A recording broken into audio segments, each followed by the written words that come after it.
بسم اللہ الرحمن الرحیم۔ السلام علیکم ورحمۃ اللہ وبرکاتہ۔ قرآن پاک میں اللہ پاک ارشاد فرماتا ہے، اے ایمان والوں، ان پاکیزہ کمائیوں میں سے جو ہم نے تمہارے لیے زمین سے نکالا ہے اس میں سے خرچ کرو، اس میں سے گندے مال کو خرچ کرنے کا ارادہ مت کرو، تم خود اسے ہرگز قبول نہ کرو اس کے کہ تم اس میں چشم پوشی کر لو، اور جان لو کہ بے شک اللہ بے نیاز لائق حمد ہے۔ اچھے سے اچھا عمل اگر سو نیت کا نتیجہ ہے تو اللہ تعالیٰ کی نظر میں کوئی قیمت نہیں رکھتا۔ مال و دولت کے ڈھیر بھی خدا کی راہ میں خرچ کر دیے جائیں اور دل میں خلوص نہ ہو تو اجر نہیں ملے گا۔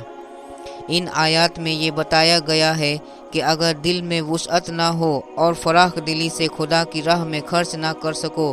تو یہی بہتر ہے کہ نرمی سے سائل کو مطمئن کر دو، اسے جھڑکنا اور گالیاں دینا اور دل آزار کلمات سے مخاطب کرنا درست نہیں۔ خدا کی راہ میں دینا اپنے نفس کی پاکیزگی کے لیے ہے،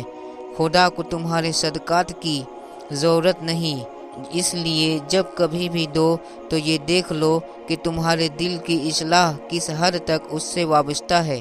پیشتر کی آیات میں اتفاق فی سبیل اللہ کے ساتھ ساتھ خلوص و حسن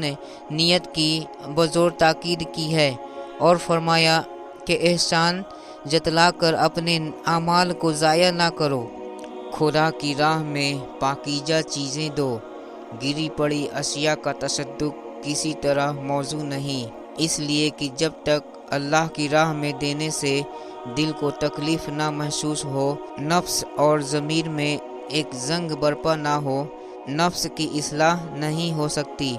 اور نہ بخل دور ہو سکتا ہے۔ یہ ظاہر ہے کہ خدا تعالیٰ جو رب السماوات والارض ہے، اس کے خزانے معمور ہیں، ہمارے صدقات کا قطعاً محتاج نہیں، وہ تو غنی ہے، بے نیاز ہے۔ اس لیے دیکھنا یہ ہے کہ خدا کی راہ میں دے کر ہمیں کیا ملتا ہے۔ کیا طبیعت کا بخل دور ہو گیا؟ کیا دل میں خدا کی راہ میں خرچ کرنے کے لیے آمادگی کا احساس بڑھ گیا؟ پھر فرمایا کہ تم بھی دنیا میں تحائف وصول کرتے ہو، تمہیں بھی چیزیں دی جاتی ہیں، کیا تمہاری خواہش یہ نہیں ہوتی کہ بہترین چیزیں تمہیں دی جائیں؟ ناقص اور نقلی چیز کو تم اپنے لیے ہرگز پسند نہیں کرتے، پھر اللہ تعالیٰ کے لیے تم معمولی اور غیر ضروری اشیاء کیوں پسند کرتے ہو؟ جس چیز کی تمہیں ضرورت نہیں اس کی اللہ تعالیٰ کو کیا حاجت ہے؟ قرآن پاک میں ایک اور جگہ اللہ پاک ارشاد فرماتا ہے، اور جو لوگ اپنے رب کی رضا جوئی کے لیے صبر کرتے ہیں اور نماز قائم رکھتے ہیں اور جو رزق ہم نے انہیں دیا ہے اس میں سے پوشیدہ اور اعلانیہ خرچ کرتے ہیں اور نیکی کے ذریعے برائی کو دور کرتے ہیں، یہی وہ لوگ ہیں جن کے لیے آخرت کا حسین گھر ہے، سدا بہار باغات ہیں، ان میں وہ لوگ داخل ہوں گے، ان کے آباء و اجداد اور ان کی بیویوں اور ان کی اولاد میں سے جو بھی نیکوکار ہوگا، اور فرشتے ان کے پاس ہر دروازے سے آئیں گے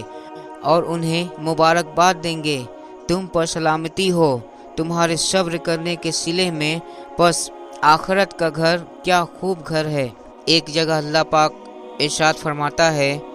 بے شک جو لوگ اللہ کی کتاب کی تلاوت کرتے ہیں اور نماز قائم رکھتے ہیں اور جو کچھ ہم نے انہیں عطا کیا ہے اس میں سے خرچ کرتے ہیں، پوشیدہ بھی اور ظاہر بھی، اور ایسی تجارت کے امیدوار ہیں جو کبھی خسارے میں نہیں ہوگی،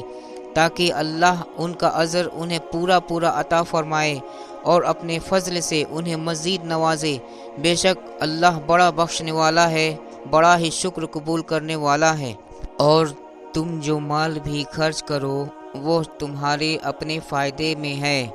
اللہ کی رضا جوئی کے سوا تمہارا خرچ کرنا مناسب ہی نہیں، اور تم جو مال بھی خرچ کرو گے تمہیں پورا دیا جائے گا۔ جن لوگوں کو اللہ تعالیٰ نے مال و متاع سے نوازا ہے وہ اپنے دل و دماغ سے یہ باتیں نکال دیں کہ وہ اس کے مستحق تھے، کبھی تو انہیں یہ نعمتیں ملی ہیں، ایسے لوگوں پر دوسروں سے زیادہ شکر نعمت واجب اور ضروری ہے۔ ان کے پاس استحقاق کی کیا دلیل ہے؟ 7 آسمان اور 7 زمین کے تمام خزانوں میں سے تھوڑا سا عنایت کر دے۔